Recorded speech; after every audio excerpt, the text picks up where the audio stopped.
नमस्कार.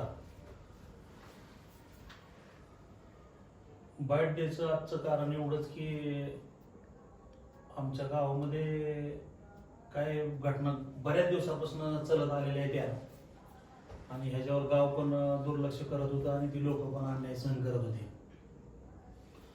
त्यामध्ये आमचे दलित समाजाचा आमचा एक गरीब माणूस असणारा चंद्रकांत खरात असेल, आमचे विष्णुतात्या जगदाळे असतील, आमच्या गावामध्ये लक्ष्मण गावडे म्हणून पण एक तालमीला वस्ताद होते, पण ते शिक्षण संस्थेत जिजामाता शिक्षण संस्था शिक्षण संस्थेमध्ये शिपाई म्हणून कार्यरत आहेत. त्यांच्यावर पण अन्याय चालू आहे. व बाबळगावचे भोसले म्हणून आहेत, त्यांच्यावर पण अन्याय चालू आहे. आणि सय्यद सर म्हणून होते, त्यांनी आमच्या गावातली मुलं घडवली, आदराने वागले व त्यांनी शिक्षण द्यायचं काम केलं. परंतु त्या व्यक्तीला एकदम गुणवंत असणारा शिक्षक होता, पण तो त्याला म्हशीची शेण काढायला लावणं, दबावाखाली, परत शेतामध्ये दारी धरायला लावणं, मारहाण करणं, महिलांच्या पुढं अपमान करणं, खालच्या लेवलला शिव्या देणं. म्हणजे त्या शिवाय कशा देणं की ती आईवरून किंवा अशा काही घाण लेवलच्या शिवाय आता समोर सगळ्या सांगतात ना, अशा लेवलला देऊ महिलांच्या समोर शिक्षकांसमोर शिवाय देणं काम यांचं चालूच. हे सगळ्या गावाला गोष्टी सगळ्या माहिती आहे. एक तर पहिली गोष्ट, आमच्या गावात 1ली ते 8वी 10वी पर्यंत शाळा होती. आता वर्ग खोल्या दिसतात तुम्हाला समोर, 8-10 वर्ग खोल्या आहेत. वर्ग ग्रामपंचायतीच्या वर्ग भरत होते. पूर्वी पण हर्षवर्धन पाटलाची एक शिक्षण संस्था शिवाजी विद्यालयाची सुरुवातला आणि आमच्या सराटीमध्ये सुरुवात केली होती 2099-2000 ला. ती शिक्षण संस्था स्वतः आम्ही शिक्षण घेतो त्यावेळेस त्यांनी दुपारचं यायचं, पळ द्यायचं, दरवाजा लाथा मारायच्या, दरवाजा शिक्षकांना हाकलून लावायचं आणि शिक्षण संस्था बंद पाडायची. आता ह्यांना शिक्षण संस्था काढावी होती कशासाठी? ह्यांना धंदा करायसाठी व काय लोकांचं शोषण करण्यासाठी. ती केलं. आमच्या गावात कुणी जमिनी दिल्या, माझ्या त्यांनी स्वतः जमीन दिली त्यांना शिक्षण आणण्यासाठी. काही लोकांना त्यांनी पैशाचा आमिष दाखवून जमिनी घेतल्या, शिक्षण संस्था उभा केली. त्याला गावाला त्या गोष्टीचा आनंद होता. ती काय आम्हाला त्याच्याबद्दल काय जास्त ही वाईट गोष्ट नाही शिक्षण संस्था काढणं म्हणजे. परंतु तिथं शिक्षण संस्था केल्या, गावातली कर्मचारी जे कामाला लागली तिथं शिपाई म्हणून, शिक्षक म्हणून, त्यांचं जे हाल केलं ते सगळे इथं आमचं गाव बघत होतं अख्ख्या डोळ्याने. मग आता त्यामध्ये काय आलं, ह्यांच्या मी ग्रामपंचायत सदस्य नात्याने सांगतो, ह्यांनी मला सांगितलेल्या गोष्टी, ही व्यक्ती 2005 पासूनच रुजू आहे. ह्यांच्या तोंडातून ऐका की त्यांच्याबद्दल काय काय घटना केल्या, ह्यांचे पगार कधी घेतलं, शाळेवर किती वर्षापासून व्यक्ती गेला नाही, सरकारचा पगार किती वर्षापासून संस्था चालक खातोय. नमस्कार. 2005 पहिला पगार, पहिला ग्रँड 40% आलता. त्यावेळेस मी बावडा बँकेत गेलतो पगार काढायला. त्यावेळेस बँक कर्मचारी आम्हाला हाकलून काढलं तिथून, तुम्हाला पगार घेता येत नाही. मग ह्याची कारण मागे काय? त्या दिवसापासून अजून मला बँकेत पगार देत नाही. इतर काय करतात, येतात नवीन कर्मचारी भरल्यात, येतात भाऊचे दम देतात, सही कर, पैसे घे, 2000 घे, 1500 घे. असा कुठे शासन पगार किती देतो? शासनाचा पगार 35-40 हजार पगार आहे मला आता.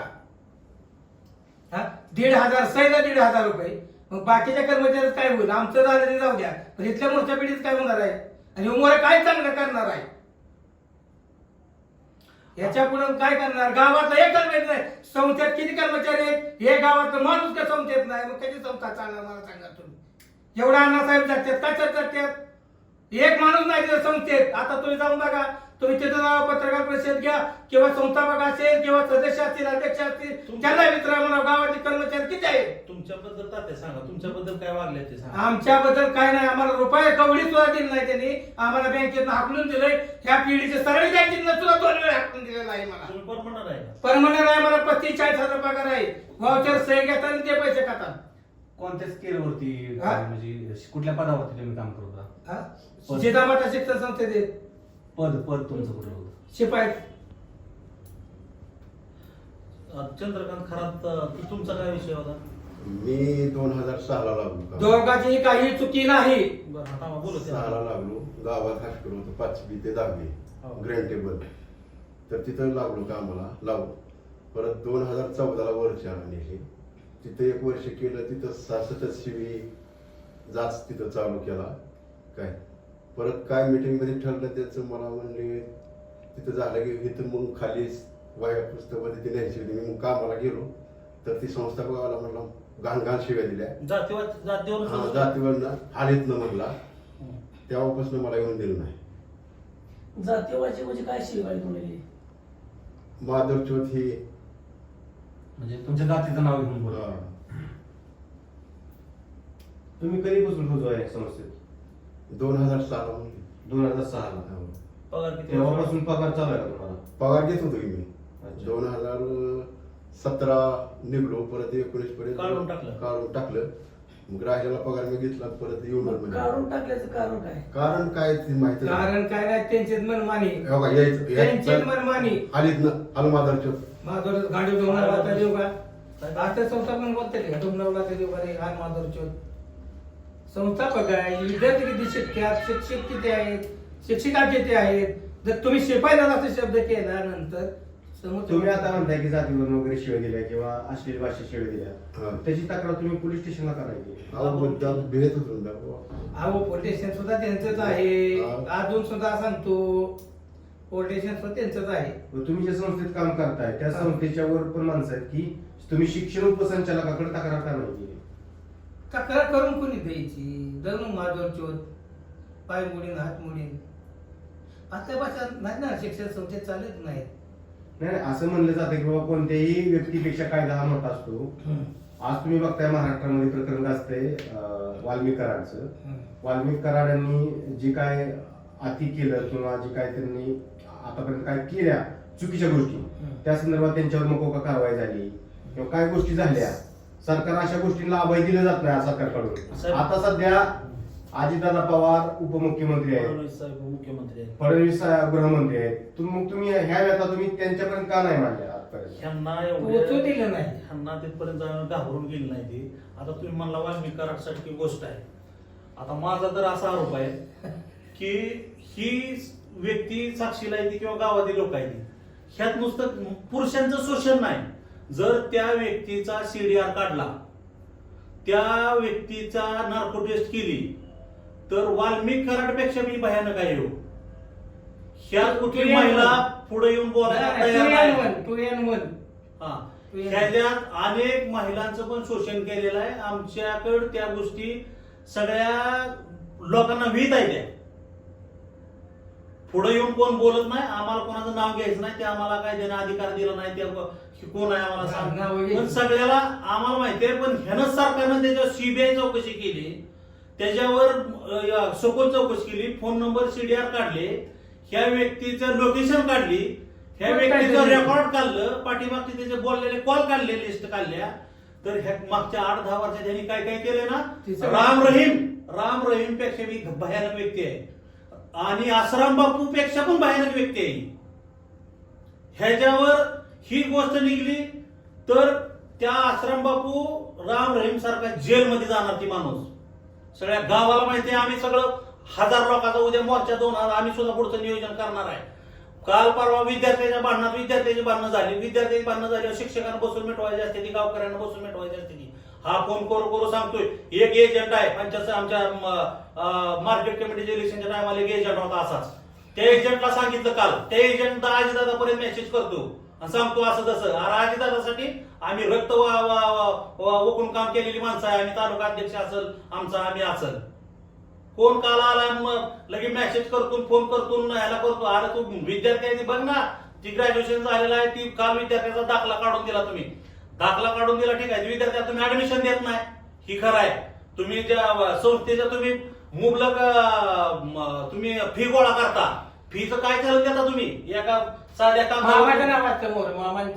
साध्या कागदावर तुम्ही लिहून देता फक्त एवढे पैसे भरले, नाही भरलं ऍडमिशन कॅन्सल, नाही भरलं ऍडमिशन कॅन्सल. शिक्षणाची झरोपात्या 4000, 5000, 7000 शिक्षकांकडे त्यांचे पेपर सगळे घ्यायचे. अनेक हजारो शिक्षक येतात, जेवढी काम सोडून गेल्यात ना त्यांची माझ्याकडे लिस्ट आहे.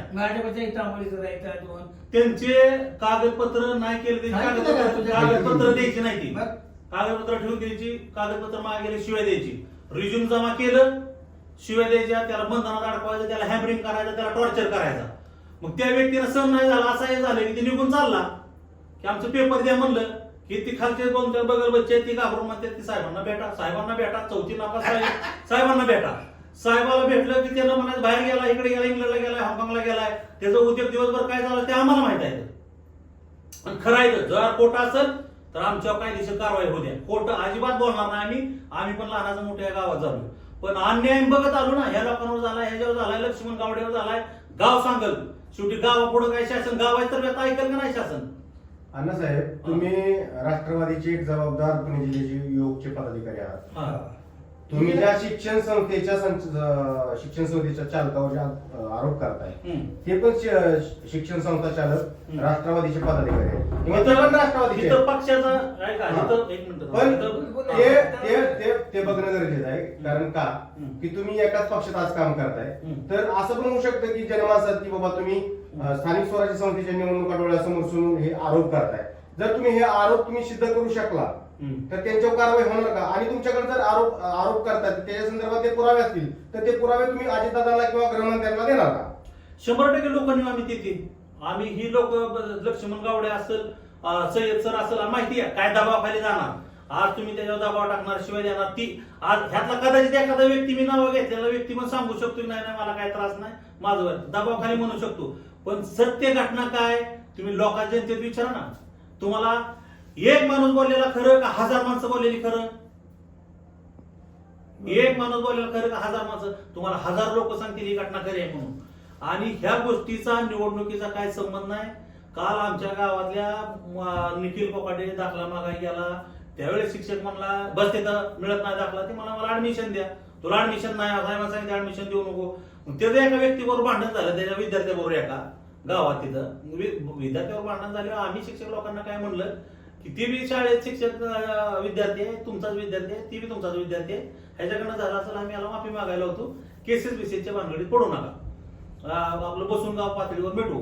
ह्यांनी त्या गायकवाड म्हणून जे विद्यार्थी होता ते आमच्या नातेवाईक निघला, आम्ही त्यांना सांगितलं चुकलंय, मुलं आमची माफी मागतात, विषय संपून टाका. ते ठीक आहे म्हणले, जाऊ द्या काय मुलांचं होतं जातं. त्याच्यानंतर शिक्षकांवर दबाव आणून काल केसेस करायला लावल्या. केसेस केल्यावर ही विषय आम्ही गावकऱ्यात चर्चा झाली, ही लोक आली, आमच्या एवढ्या दिवस अन्याय केला त्यावेळेस आमची बाजू घ्यायला कोण आलं नाही ही म्हणले. आता त्या गावडे बसतात बँकेला, तुम्ही पीडीसीसी बँकेला विचारा लक्ष्मण गावडे ह्या व्यक्तीचा पगार किती महिन्यापासून अडवून ठेवलाय. सीसीटीव्ही फुटेज त्या शाळेत ते गावडे बसतातला त्या शाळेवर शिपाईचं काम असतं संस्थेत काम करायचं. सरकारी संस्था एखादी ज्यावेळेस तुमच्या शासनाच्या रूल प्रमाणे तुम्हाला जसे त्याचे हे मिळते ग्रँट मिळते, ग्रँट प्रमाणे त्यांचे पगार मिळत जातात, तसं तुम्ही त्या गावडेला पगार देऊन दिला का? सय्यद म्हणून व्यक्ती आहे, ती आज रिटायरमेंट झाला, त्याचे डॉक्युमेंट फ्रंट ग्रॅच्युटीसाठी जे पगारासाठी पेपर लागतात ते पेपर देतात का? नाही देत. त्याला शेण काढायला लावायचं, शेतात दारी धरायला लावायची. ह्या लोकांचं तेच हाल केलं. गावकऱ्यांना गावाच्या लोकांनी आज वसावे समाजाने त्यांना जागा दिली, आम्ही स्वतः दिली. 2 पैसे असलेलं वाढवलं धंदा 2 नंबरचं कोण झाले, कोणाला दम देऊन कोणाला जास्त पैशाचं आम्ही देऊन घेतले, ती पण ठीक आहे, मान्य आहे आम्हाला. परंतु गावात असं अन्याय होत गेल्या.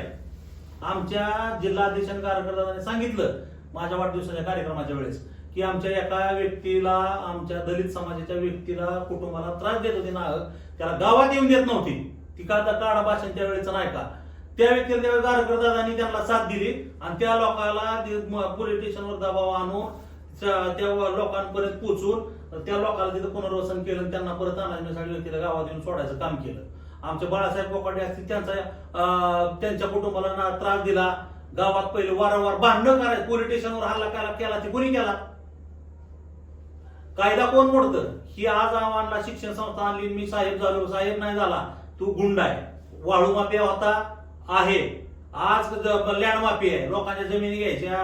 नवीन शर्ती तुमच्यासारख्या दलित समाजात कोणाचं काय गावते का बघायचं, मार्केट कमिटीचा समोरचा विषय घ्या. एवढ्या जमिनी कुठून आल्या? तू घरचा एक एकराचा हिस्सा घेत नाही आणि तुझ्याकडे 100 एकर जमीन आली, कुठून आली? मी तर म्हणतो त्याची ईडीने चौकशी करा, एवढा पैसा तुझ्याकडे आला कुठनं आला? तू या नदी हापसून नेल्या आणि शिक्षण संस्था पण त्याच्या आड लोकून दाखवतो का मी साहेब आहे, मी राजकारणी मला आमदार व्हायचंय. अहो ठीक आहे, तुम्ही पोरांच्या केसेस करायला होता, ह्यांचं पगार खाता.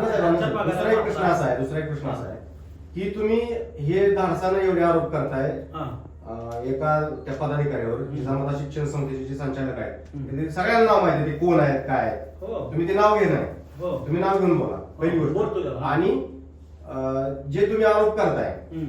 की बाबा शोषण होते, हम्म. इतके दिवस इथं नागरिकांचं शोषण झालं, महिलांचं शोषण झालं, हो. ह्या बाबतीत ह्या गावातून किंवा ह्या परिसरातून आजपर्यंत उद्रेक का नाही झाला?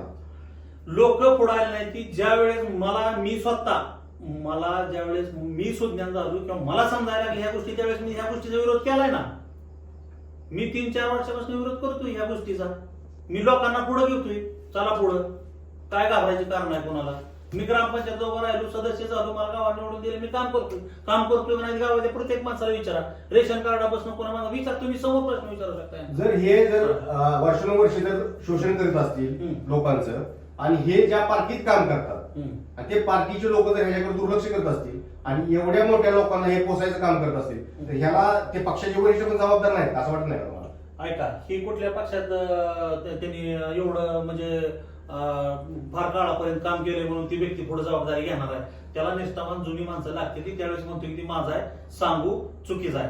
ही 4 महिन्याला 2 महिन्याला यांचं पक्ष वेगवेगळा आहे, त्यामुळे कोण सांगणार आणि कोण जबाबदार घेणार आहे ह्याचा कुठलाही पक्ष नाही. ती स्वतः सांगतो मी कुठल्या पक्षात नाही म्हणून. पहिल्यांदा असं की परवा मजबुरी म्हणून ते आमच्या राष्ट्रवादी प्रवेश केला असं, मजबुरी म्हणून असेल की त्यांची काय पीडीसी बँक असेल, काय वाचवायचं काय माध्यम असेल, त्यामुळं आलं.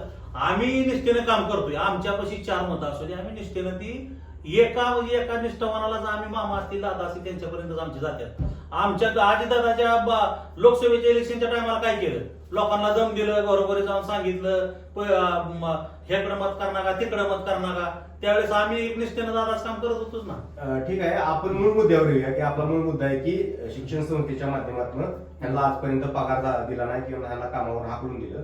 तर आता इथून पुढच्या काळात ह्या लोकांची किंवा काय भूमिका राहणार आणि ह्यांच्या पाठीशी तुम्ही काय मदत करणार? पाठीशी राहणार कायम उभा राहणार यांच्या पाठीमागे, जी काय पाहिजे ती मदत. तुम्ही तुमच्या मीडियाच्या माध्यमातून तुम्ही आवाज उठवा, आम्ही त्यांच्या पाठीशी आहे. कोण काय लोकशाही आहे, हुकुमशाही आहे का? कारण ती दिवस गेल्यात आता. ही लोक घाबरूनच पुढे आले नाहीत ना एवढे दिवस. आज त्यांच्या असं नाही की मी काय माझं व्यक्तिगत काय कारण आहे म्हणून त्यांना केलंय, की समोर आहे ती. आणि तुम्हाला ही पण सांगतो, तुम्ही पीडीसीसी बँकेत जावा. पीडीसीसी बँकेच्या आजीदादा आमचे पीडीसी बँकेचे सर्व आहेत, त्यांच्यापर्यंत पण विषय जाणं गरजेचं आहे.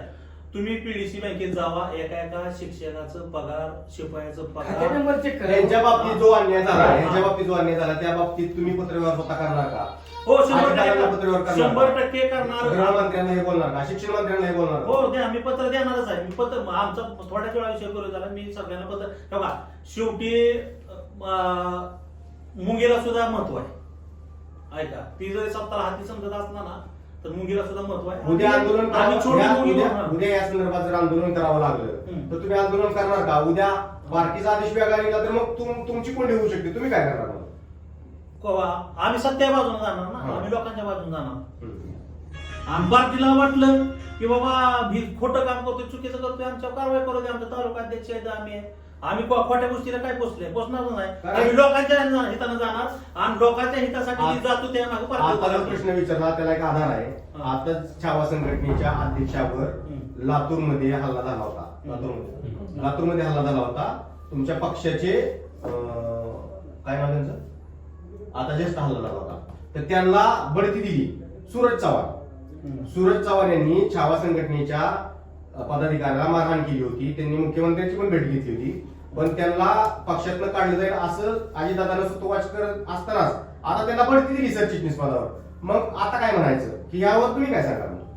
ऐका, कायदेशीर कारवाई केली, त्यांच्यावर कायदेशीर तुमच्यावर गुन्हा दाखल झाला, त्याच्यावर चौकशी करून त्यांनी त्याच्यावर जामीन करून ते त्यांना त्या पदावरून खाली पण घेतलं होतं.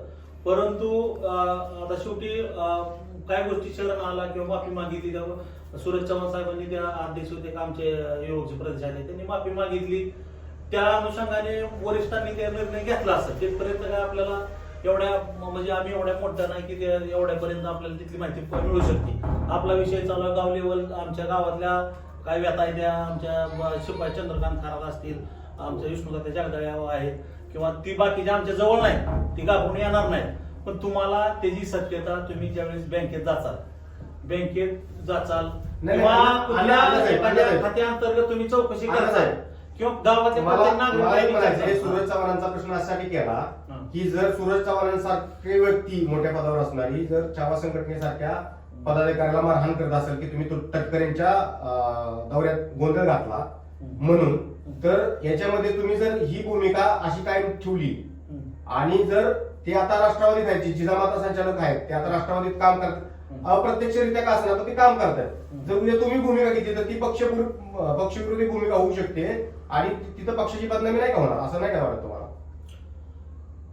पक्षाची बदनामी होण्या पलीकडे मी विचार काय करतोय की लोकांवर जे अन्याय केलाय ही लोकांनी ही मला तर काय स्वप्न पडलेलं नाही की ह्या गोष्टी ह्यांचा पगार काढून दिला नाही, ह्यांचा पगार ही व्यक्ती 2005 सालापासून रोज आहे, शासनाचा पगार घेते, सेवा कोणाची द्यायला पाहिजे, त्यांनी शासनाची द्यायला पाहिजे तर कराय, मग शासनाची सेवा द्यायला त्या संस्थेवर त्यांना येऊ दिलं जात नाही. महिन्याला 30-40 हजार रुपये जी पगार येतोय ती पगार ती व्यक्ती स्वतः संस्था चालक आहे ती व्यक्ती काढून घेते, याला 1000-500 दम देऊन त्याला हात मोडून पाय मोडून यांनी मगाशी तुम्हाला सांगितलंय. त्यामुळं खोटं करत असेल तर पक्ष त्याच्यावर कारवाई करेल ना, 100% करू द्या. आम्ही करत असलो, आमचा तालुका अध्यक्ष करत असला, मी करत असलो तर आमच्यावर कारवाई करू द्या. आम्ही काय चुकीचं केलं का पक्षाबद्दल? आम्ही पक्षाचं काम तुम्ही केलंय, त्यांना प्रश्न विचारा, तुम्ही पक्षासाठी त्यांना समाजकार्य करतोय, त्याच्यावर करत असला आजीदादापर्यंत खरी गोष्ट गेली देवेंद्र फडणवीस साहेबांपर्यंत जायला पाहिजे, मी तर म्हणतो. कारण ही गोष्ट आहे ना, ह्या गोष्टी आमचा गटच काय गावच काय ही लय लोक सहन करत आले आतापर्यंत. अहो, ज्या अर्जुन पाटलांनी त्यांना नाव दिलं त्या अर्जुन पाटलाला गद्दारी केली त्यांनी, आणि आता आमच्या मामा बरोबर आल्यात ना, ती फार काळासाठी नसतात, थोड्या काळासाठी असतात. ती व्यक्ती त्या राजकारणात ती काय ती तुम्हाला सांगायची गरज नाही, सगळ्या तालुक्याला माहित आहे. एकंदरीत एक शेवटचा प्रश्न की एकंदरीत या लोकांवर जो अन्याय झाला तो तुम्ही कसा दूर करणार आहे, एक थोड्या शब्दात सांगा. मी तुम्हाला एक सांगतो, दूर करायला मी पत्रव्यवहार म्हणल्याप्रमाणे करणार. मी तुमचे शिक्षण अधिकारी असतील, गट शिक्षण अधिकारी, तुमचे शिक्षण संचालक असतील त्यांना पत्र देणार, फडणवीस साहेब असतील त्यांना भेटेन, शिक्षण मंत्र्यांना भेटेन, मी आमच्या आमदार साहेबाला सांगेन. राहिली गोष्ट ही लोक ह्यांच्यावर काय अन्याय होत असेल, काय दबाव जबरदस्ती येत असेल, त्यावेळेस माझ्या विचाराची काही लोक आहेत ती घेऊन त्यांच्या पाठीशी उभा राहील.